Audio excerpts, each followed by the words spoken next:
Welcome to మీనేస్తం. Upcoming రివ్యూలోకి వెళ్ళిపోదాం. వైజయంతికి సుధాకర్ వార్నింగ్ ఇస్తారు. చూడు వైజయంతి, శ్రీవల్లి నాన్న ఎక్కడ ఉన్నా ఇక్కడికి నువ్వు తీసుకురావాలి. ఎందుకంటే ఈ ఇంటి పరువు ప్రతిష్టలకి సంబంధించింది. శ్రీవల్లి నాకు కూతురు కాకపోయినా కూతురు కంటే ఎక్కువగా చూసుకుంటున్నాను. కానీ ఇప్పుడు తనని నిన్ను చంపాలని, నా అక్రమ సంబంధమని చెప్పి బయట జనాలు చెప్పుకోకముందే వాళ్ళ నాన్నని తీసుకురావాలి అని చెప్పి ఇక సుధాకర్ వార్నింగ్ ఇవ్వడంతో వైజయంతికి ఏం చేయాలో అర్థం కాదు. ఇక నిషిక యువరాజ్ దగ్గర ఏడుస్తూ ఉంటుంది. అబ్బోడా, నేనేం తప్పు చేయలేదు, అంతా మీ నాయన తప్పు చేసి నన్ను తప్పుడు మనిషిగా చూస్తున్నాడు. నా మనసుకి ఎంత బాధగా ఉందో తెలుసా అనగానే, అత్తయ్య మాకు అర్థమవుతుంది, కానీ ఈ విషయంలో మేమేం చేయలేకపోతున్నాము. అలాగే పాపారాయుడు బాబాయ్ ఏదైనా సలహా ఇస్తాడేమో కనుక్కోండి అనగానే ఇక పాపారాయుడికి ఫోన్ చేస్తారు యువరాజ్. జరిగింది చెప్పడంతో, అమ్మి బాధపడకు, అందుకే కదా నేను ఆ అమ్మిని కిడ్నాప్ చేశాను. కానీ ఆ జగదాత్రి కేదార్ జేడీకేడికి కంప్లైంట్ ఇవ్వడంతో ఏమీ చేయలేకపోయాను. నువ్వేమీ బాధపడకమ్మీ అని అంటారు. ఏం చేస్తావన్నా, ఇప్పుడు నీ విషయంలో కూడా ఇక్కడ చాలా స్ట్రాంగ్గా ఉన్నారు. అటు కౌశికి, ఇటు మీ బావ ఇద్దరు నీతో శ్రీవల్లిని పంపించరు అనగానే, అలా కాదులే అమ్మి, నేనే నీ భర్త కాని భర్తకి హన్నో నాకు వినాలని లేదు అనగానే, అమ్మ అదే కరెక్ట్ అని అంటారు. అవునత్తయ్య, ఎవరో ఒక ఫేక్ భర్తని తీసుకొచ్చి శ్రీవల్లికి వాళ్ళ నాన్న చేసి పంపించేయండి. అప్పుడు ఇంటి పరువు అలాగే మీకు కూడా సేఫ్గా ఉంటుంది. శ్రీవల్లి కూడా వాళ్ళ నాన్న అనుకుని వెళ్ళిపోతుంది అనగానే, హమ్మి చెప్పడానికి ఈజీనే, కానీ ఆ ఫేక్ వాడు ఇప్పుడు ఏం చేస్తాడో. అప్పుడు నేనే ఆ ఫేక్ భర్తని సృష్టించినందుకు ఈ ఇంట్లో కౌశికి నన్ను మెడపట్టుకుని గెంటేస్తుంది అనగానే, అవన్నీ తర్వాత జరుగుతాయి, ఇప్పుడు పరిస్థితి కూల్ అవుతుంది కదా అని అంటుంది. నేనే ఆలోచిస్తానమ్మా, నువ్వేమి టెన్షన్ పడద్దు అని అంటారు యువరాజ్. ఇది ఇలా ఉండగా సాధు నాయక్ జేడీకేడికి ఫోన్ చేస్తారు. ఇక 17 ఏళ్ల మైనర్ బాలిక చనిపోతుంది కదా, మంత్రి కొడుకు తన్ని ప్రెగ్నెంట్ చేసి అది బయటికి రానివ్వకుండా తన్ని చంపేసి మళ్ళీ తన సూసైడ్ అన్న డ్రామాని క్రియేట్ చేయడంతో వాళ్ళ నాన్నని కూడా చంపేస్తారు. వాళ్ళ అమ్మ నేను మంత్రి మధుసూదన్ ఇంట్లో మేం పని వాళ్ళం అని చెప్పడంతో ఇటువైపు సాధు నాయక్కి అలాగే జేడీకేడికి డౌట్ వస్తుంది. ఖచ్చితంగా ఆ అమ్మాయి చావుకి ఆ ఇంట్లో ఉన్నవారే కారణమని తెలుసుకుంటారు.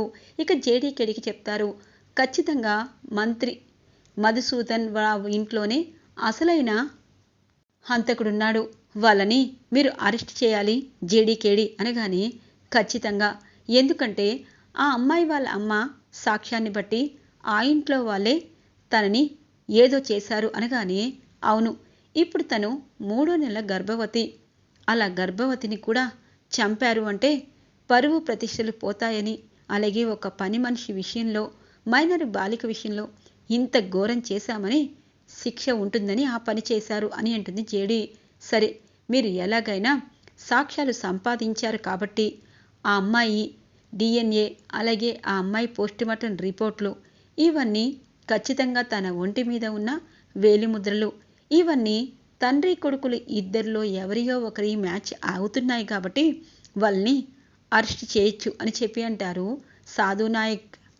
తప్పకుండా సార్, ఆ మంత్రి అప్పుడు బెయిల్పై వెళ్ళాడు, కానీ ఇప్పుడు వెళ్ళలేడు, వాడిని అరెస్ట్ చేయడమే మా ధ్యేయం అని చెప్పి జేడీకేడి రమ్య టీం అంతా ఇక మంత్రి ఇంటి ముందుకు వస్తూ ఉంటే మంత్రి తెలివిగా, చూడరా, నువ్వు చేసిన దానికి ఆ జేడీకేడి మళ్ళీ నన్ను అరెస్ట్ చేయబోతున్నారు అనగానే, నాన్న ఇప్పుడు అదంతా కాదు, మీరేం చేస్తారంటే మీనన్ని సలహా అడగండి అనగానే మీననికి ఫోన్ చేస్తాడు మధుసూదన్.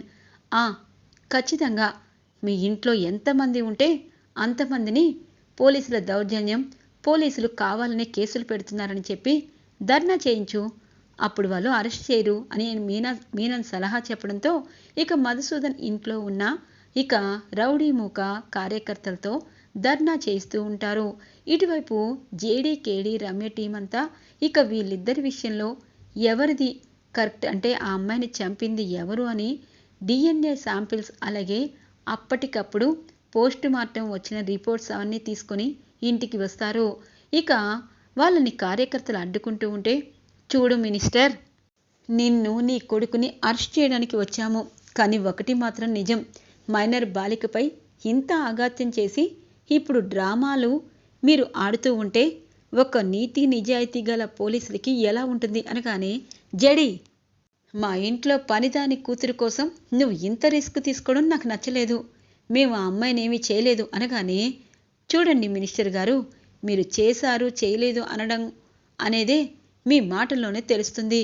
మర్యాదగా మీరు లొంగిపోతారా, లేకపోతే మీడియాకి పిలిచి సరైన సాక్ష్యాలు ఎలా ఉన్నాయి అన్నది చూపించి అరెస్ట్ చేయాలా అనగానే, నువ్వు మాకు భయపెట్టలేవు జేడి అని అంటారు. మీడియా మొత్తం వస్తారు.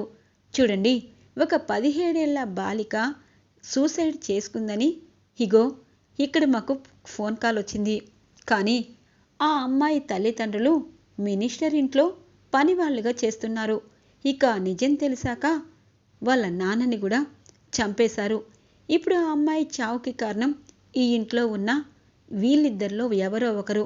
వాళ్ళిద్దరి బ్లడ్ శాంపిల్స్ అలాగే DNA శాంపిల్స్ ఖచ్చితంగా మ్యాచ్ అయితే ఒకరిని అరెస్ట్ చేయాలనుకుంటున్నాం. మీరు మాకు సహాయం చేస్తే అనగానే ఒక్కసారిగా షాక్ అయిపోతారు మంత్రి గారు. హే జేడి, వాళ్ళు సహాయం చేసేదేంటి? అసలు మాకు ఆ విషయమే తెలీదు. మా అబ్బాయి ఆ అమ్మాయి చనిపోయే టైంకి ఈ ఊళ్ళోనే లేడు అనగానే, ఓ మీరు అలా వచ్చారా? చూడండి మీడియా, ఒక్కొక్కసారి మీడియా, మినిస్టర్స్ అలాగే ఈ లోకమే లంచానికి బానిసవుతుంది అంటారు. ఒక 17 ఏళ్ల చిన్నమ్మాయి వాళ్ళ అమ్మ పని పాటు చేస్తూ హ్యాపీగా చదువుకునే తనని కిరాతకంగా చంపిన వాడికి శిక్ష వెయ్యాలి. అలాంటప్పుడు మీరు న్యాయంగా నా వైపుకు వెళ్తారు కదా, మీరు అడగాల్సింది అడగండి అని అంటుంది. ఇక మీడియా మొత్తం, చూడండి మధుసూదన్ గారు, అక్రమంగా మిమ్మల్ని జేడీకేడీ అరెస్ట్ చేస్తారు అంటున్నారు. కానీ మీకు ఒక విషయం తెలియటం లేదు. మీరు తప్పు చేయనప్పుడు అలాగే మీ అబ్బాయి బ్లడ్ శాంపిల్స్, మీ బ్లడ్ శాంపిల్స్ అలాగే DNA ఇచ్చేస్తే తేలిపోతుంది కదా. అప్పుడు ఇలా జేడీకేడీ అలాగే పోలీసులు ఎవరు మిమ్మల్ని టార్గెట్ చేయరు అనగానే, అసలు మా అబ్బాయి అక్కడ లేడు కదా అని అంటారు. మరి అలాంటప్పుడు భయం ఎందుకు? తన DNA అలాగే ఈ చేతి ముద్రలు ఇవన్నీ ఇచ్చేయండి అని అంటూ ఉంటారు. ఇక జేడీకేడీ, అవును ఇవ్వండి, భయం ఎందుకు అని అంటుంది. అబ్బా, బాగా ఇరికించారు. చూడండి, మీరంతా కట్టగట్టుకొని మా ఇంటిపై నా మినిస్టర్పై కన్నేస్తున్నారు, పదరా అనగానే, ఆగు మధుసూదన్, అందరినీ దబాయించేసి నీ కొడుకుని కాపాడుకోవడం అసాధ్యం. ఎందుకంటే నీ కొడుకు చేసిన పనికి ఆ అమ్మాయి 3వ నెల ప్రెగ్నెంట్. ఖచ్చితంగా ఆ అమ్మాయి కడుపులో పెరుగుతున్న బిడ్డ DNA నీ కొడుకు కానీ నీ కొడుకు DNA ఒక్కటే అయ్యింది అనుకో, అప్పుడు ఈ జేడి అంటే చూస్తావు అని అంటుంది. ఇక అందరూ బలవంతం మీద ఇద్దరికి DNA శాంపిల్స్ తీస్తారు. ఇక 2 గంటలు టైం ఉందనగా ఇక వచ్చేస్తాయి. ఇక తన కొడుకే అలా చేశాడని తేలిపోవడంతో మినిస్టర్ కొడుకుని జేడీకేడీ అరెస్ట్ చేసి లోపల వేస్తారు. ఇక మంత్రి గారు కోపంతో ఊగిపోతూ, జేడీకేడీ, నా కొడుకునే నువ్వు లాకప్ తీసుకెళ్తావా? మీ ఇద్దరు చావు గ్యారంటీ అని అనుకుంటూ ఉంటారు. ఇది ఇలా ఉండగా దివ్యాంక చాలా హ్యాపీగా ఫీల్ అవుతుంది. పోస్టర్ అంటించినా రెస్పాన్స్ లేదు. ఇప్పుడు మీడియాకే వెళ్తే అప్పుడు రెస్పాన్స్ అవుతుంది అని చెప్పి ఇక తన ఛానల్లో అటువైపు పాపారాయుడు మాటలన్నీ వేస్తుంది. ప్రముఖ బిజినెస్ మ్యాన్ వజ్రపాటి సుధాకర్ రాసలీలలు, అలాగే తనకు పుట్టిన అమ్మాయి ఇంట్లో పని మనిషిగా ఉంచుకొని తన్ని తన మేనమామతోనే చంపాలనుకుంటున్నాడు అని చెప్పి ఇక పాపారాయుడు మాటలన్నీ అలాగే టీవీలో టెలికాస్ట్ అవుతూ ఉంటాయి. ఒక్కసారిగా వజ్రపాటి ఫ్యామిలీ షాక్ అయిపోతారు. ఇక శ్రీవల్లికి అర్థమవుతుంది, ఆ రోజు మామయ్య ఏదో చెప్తున్నాడు అని చెప్పి. వైజయంతి, చెప్పిన పని ఏం చేశావు అనగానే, ఏందయ్యో నేనేం చేయాలి అనగానే, పిన్ని, ఇప్పుడు పరువు ప్రతిష్టకి సంబంధించింది. ఈ దివ్యాంకకి అన్ని నిజాలు తెలిసిపోయాయనుకుంటా. అనవసరంగా బాబాయిని అపార్థం చేసుకుంటారు. తన తండ్రిని తీసుకొచ్చి తనకి బుద్ధి చెప్పాలి పిన్ని అనగానే, అవునత్తయ్య గారు, ఆ దివ్యాంక ఈ గుట్టు ఇక్కడున్న శ్రీవల్లి గుట్టు తెలుసుకుంది. అందుకే తను అంత ధీమాగా మీడియాలో చెప్తుంది. పాపారాయుడు బాబాయ్ కూడా మాట్లాడడం అందరికీ తెలిసిందే కదా అనగానే, ఇది దీని అన్నకి ఏమీ పనుండదు, శ్రీవల్లిని తీసుకెళ్ళి ఏదైనా చేసేద్దామనే ఆ ప్రాసెస్లోనే ఇలా జరిగింది. చూడు వైజయంతి, నిన్ను నేను బలవంతం పెడుతున్నాను అనుకోవద్దు. చెయ్యని తప్పుకి నిన్ను ఎలా ఎలా రెస్పాన్స్ అవ్వాలి అని అంటూ ఉంటారు. అమ్మా ప్లీజ్ అమ్మా, మా నాన్న నాకు కావాలి అనగానే యువరాజ్ నిషి ఒక పెద్దతన్ని తీసుకొస్తూ ఉంటారు. అమ్మా శ్రీవల్లి అనగానే, వీడెవడు, వీడిని తీసుకొచ్చారేంటి, హమ్మి ఎవడు అనగానే, అత్తయ్య నీ భర్త కాని భర్త, ఏం చేయను, అతను మంచివాడే, పిల్లలు లేరంట, శ్రీవల్లి విషయంలో అన్నీ చెప్పాను, అయ్యో నా సొంత కూతురుగా చూసుకుంటానని అన్నారు, మీరేమీ కంగారు పడద్దు, శ్రీవల్లిని బాగానే చూసుకుంటారు, మనం ఇప్పుడు శ్రీవల్లిని వదిలించుకుంటున్నాం, అలాగే మీ సమస్య కూడా క్లియర్ అవుతుంది అని చెప్పి అంటుంది నిషి ఇక దొంగచాటుగా. యువరాజ్ ఎవరతను అని అడుగుతారు సుధాకర్.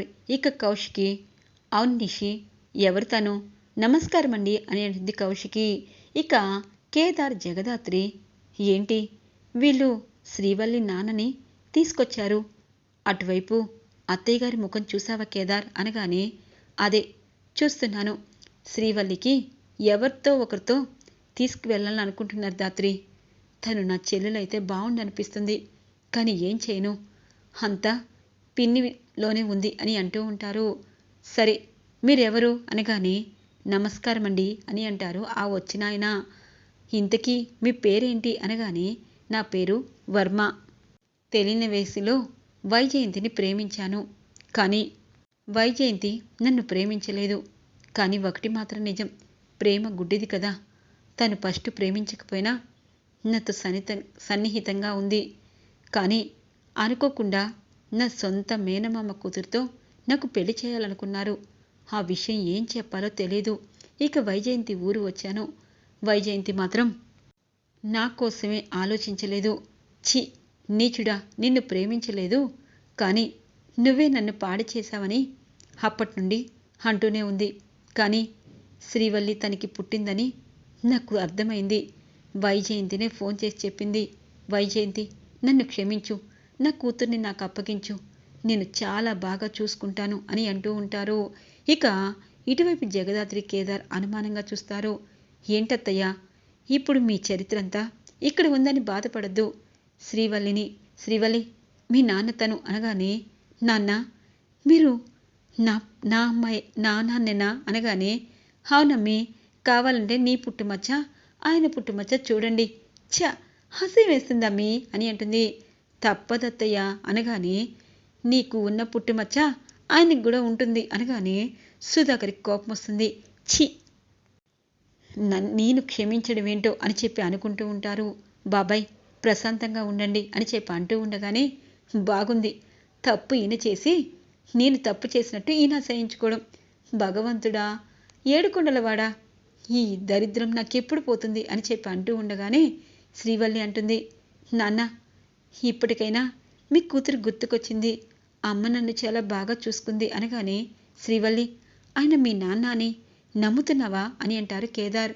అవునన్నయ్య, ఎందుకంటే ఆయనలో ప్రేమను చూశాను, మా నాన్నతోనే నేను వెళ్తాను అనగానే కౌశికి సుధాకర్ అంటారు, అమ్మ శ్రీవల్లి, ఆయన మీ నాన్నని నువ్వు అనుకుంటున్నావు, కొన్ని రోజులు ఈ ఇంట్లోనే మీ నాన్నతో ఉండాలి అనగానే, ఏందయ్యా ఆయన ఇంట్లో ఉండేది, వాళ్ళని పొమ్మను అనగానే, ఛీ నువ్వు నోర్మై, తప్పు చేసి ఆ అమ్మాయి వల్ల ఇంట్లో అందరికీ ఇబ్బంది పెట్టి తనని కూడా ఇబ్బంది పెట్టావు, ఇలా ఒక మగవాడి జీవితంతో ఆడుకున్నావు, తప్పు చేశావు, పెళ్లి చేసుకుంటే సరిపోయేది కదా అనగానే, అబ్బో ఇన్ని సంవత్సరాలకి నా జీవితం గురించి మీరు చెప్పక్కర్లేదు, ఏందయ్యా కూతుర్ని తీసుకొని పో అని అంటుంది. చూడు వైజయంతి అనేలోపు ఇక యువరాజు కోపం వచ్చి, మిస్టర్ మీ అమ్మాయిని తీసుకొని వెళ్ళండి, ఇక్కడ ఆవిడ జీవితం కూడా ఉందని గుర్తుపెట్టుకోండి అనగానే ఇక కేదార్ అలాగే జగదాత్రి చూస్తూ ఉంటారు. శ్రీవల్లి అంటుంది, నాన్న నేను మీతో పాటు వస్తాను, ఖచ్చితంగా మీరు నన్ను బాగా చూసుకుంటారు అని చెప్పి ఇక సూట్ కేసుతో కిందికి వస్తూ ఉంటుంది. ఆగు శ్రీవల్లి అని అంటుంది ఇక జగదాత్రి. వదినా, మా నాన్నే ఇతను అనగానే, ఆ నమ్మకం మాకు ఉంది, చూడండి మీరు శ్రీవల్లి వాళ్ళ నాన్నని మేము నమ్ముతున్నాము. అలాగే శ్రీవల్లికి పెళ్లి చేశాక ఖచ్చితంగా అత్తవారింటికి పంపించాలనుకుంటున్నాము. అప్పుడు మీరు తండ్రిగా ఖచ్చితంగా తన పక్కనే ఉండాలి. ఇప్పుడు శ్రీవల్లి తండ్రి నేనే అని అందరి ముందు చెప్పాలి అనగానే తప్పకుండా అని అంటారు. మీడియాకి పిలిపించి శ్రీవల్లి అనే అమ్మాయి తండ్రి ఇదిగో ఇక్కడున్న వర్మ అని చెప్పడంతో దివ్యాంక కంగు తింటుంది. హో, వాళ్ళ నాన్న సుధాకర్ కాదా? నేనే తప్పుగా అర్థం చేసుకున్నానా? వీళ్ళు ఏదో మోసం చేస్తున్నారు. ఇప్పటికిప్పుడే తండ్రిని తీసుకురావడం ఏంటి అని చెప్పి ఇక దివ్యాంక వీళ్ళు అసలైన కుట్రని వెతకాలని ప్రయత్నం చేస్తూ ఉంటుంది. ఇలా శ్రీవల్లి అలాగే అటువైపు 17 ఏళ్ల మైనర్ బాలిక హత్య ఈ రోజుతో ఇక్కడితో ఫుల్ స్టాప్ అయిపోతుంది. ఈరోజు రివ్యూ ఇక్కడితో ఎండ్ అవుతుంది ఫ్రెండ్స్. రాబోయే రివ్యూ కోసం మా ఛానల్ని సబ్స్క్రైబ్ చేసుకోండి. Thanks for watching friends.